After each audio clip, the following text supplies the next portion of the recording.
Hi everyone, this is Serkan Çel. I work as an IT director at Koç University. I have about 30 years of experience in information technology industry, and my education is on computer engineering. I have a bachelor's degree, and I have a tip for you today for computer engineers and computer engineering students as well. Philosophy is my tip. You need to study philosophy to get a better understanding of what you're working on, or what your work what type of impact your work may have on society, on everything we have surrounding us. When I was an undergrad student for computer engineering, in one term, I enrolled in an introductory course for philosophy as an elective, and that was an eye-opener for me.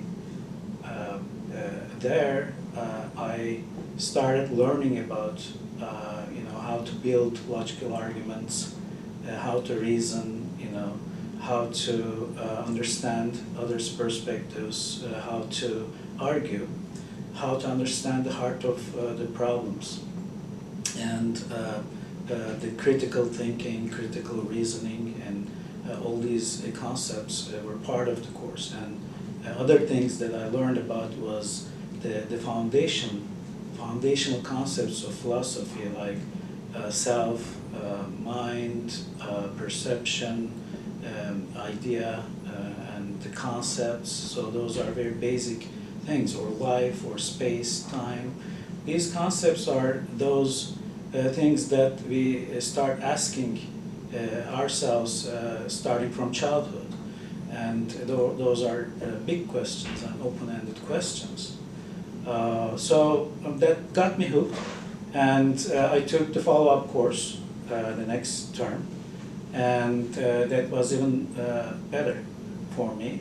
And when I graduated from my school, I decided to pursue a master's degree in philosophy, and applied, and I got accepted, and I took more courses there, close to a dozen courses, and I got into the heart of the concepts in philosophy, and learned about metaphysics, and learned about philosophy of language, philosophy of science, logic, and I can't remember other courses I took, but that was very beneficial for me, a very good follow-up on what I gained when I was an undergrad student. It is very important to have these in your toolbox. These days are the days for technology, and the need for technology is ever increasing. Everything is digital. We have internet everywhere, mobile phones, mobile apps, artificial intelligence, and it's impacting in big ways everything surrounding us. It has impact on psychology, on economy, and political impacts, and law, for example, and in order to understand, and build a bigger perspective on what you're building as engineers into these areas, you need to take a step back and learn something about philosophy, which have dealt with these very questions for thousands of years.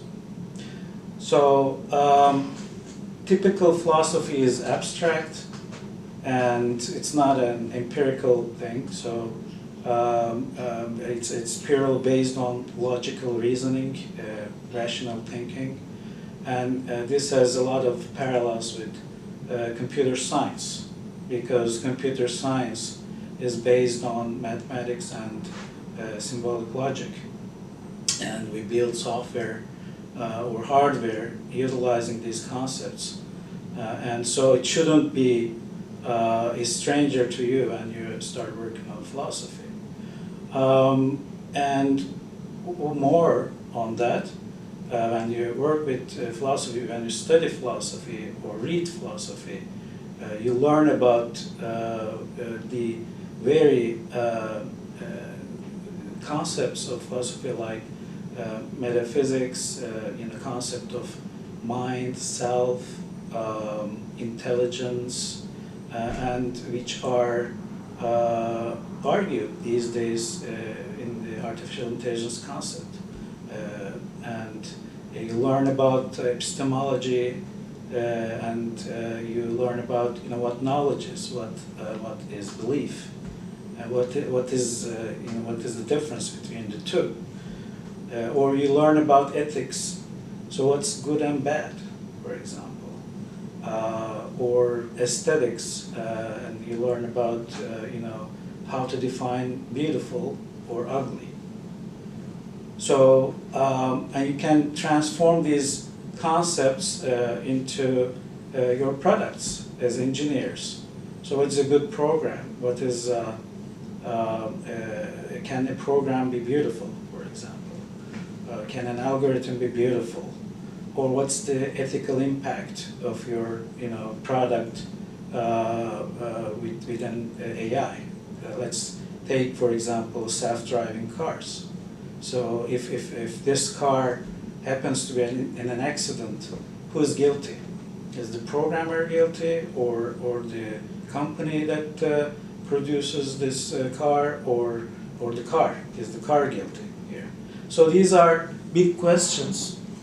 Of course, philosophy cannot find absolute answers to these questions, but it gives you the tool set to bring together the components of these phenomena and build a framework which is reasonably good and can deal with these problems as best as it can. But someday someone else can come up with another framework with, again, rational thinking and reasoning, and put things into different perspective. But that has happened, in history all the time. So I think that would be very beneficial for all computer engineering students, but for all scientists, for everyone, pretty much, in these days. So take my advice.